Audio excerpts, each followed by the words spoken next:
All right. Hello, everyone, and welcome to another episode of Late Night Tips. In tonight's episode, we're going to cover something very basic but also very important, namely templates on the analog rhythm. Let's get right into it.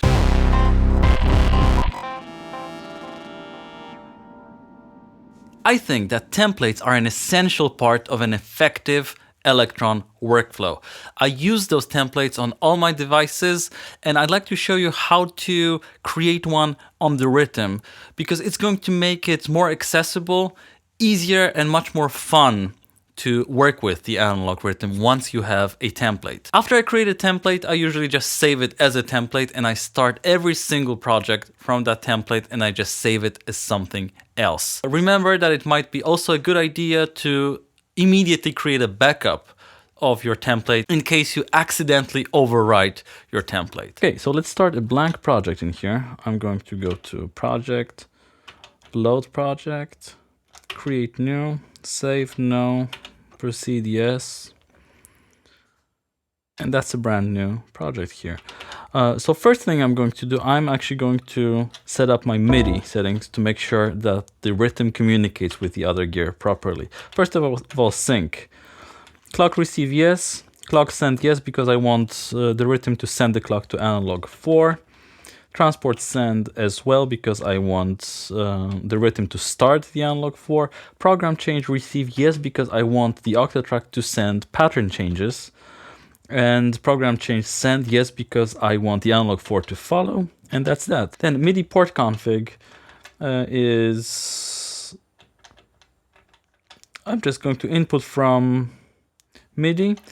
And importantly for my setup, I'm going to unclick receive CC because I don't want to be sending any CCs to the Rytm right now. And then MIDI channels in here, I'm actually going to mute all the channels because I'm going to be using the internal sequencer, so I don't need this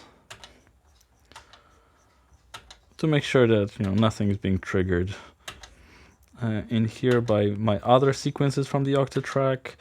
Effects channel also off, performance channel also off, but auto channel I'm going to set to 11. Then I can use a MIDI track on the Octatrack select channel 11 and control the rhythm from the perk pad or from the keyboard if I want to. Program change, actually auto, I don't know why, but it doesn't work for me. I'm going to select it to the same channel I'm sending from the Octatrack, which is 12, and in here 12 as well. So that's the MIDI setup, and that's the first step in setting up your template.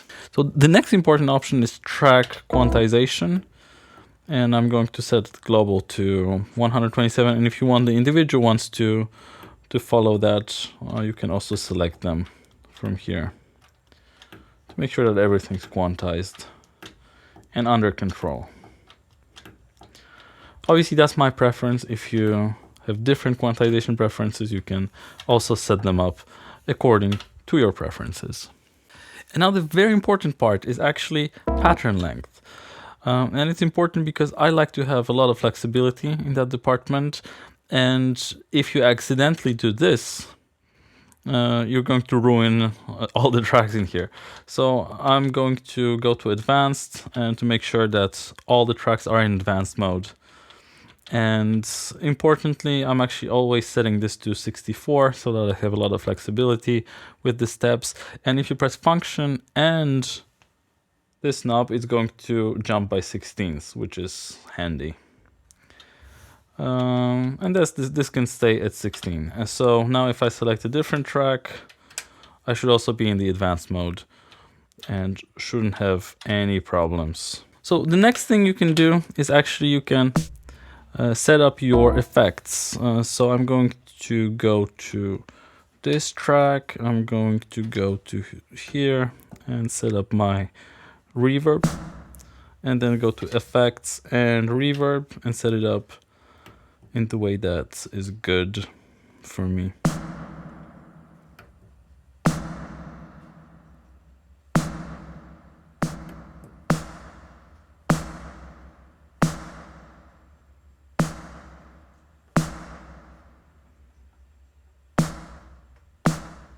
Or maybe sound like that. And also delay. If we want to do this, we can also set up properly. And I'm going to go in here and delay and just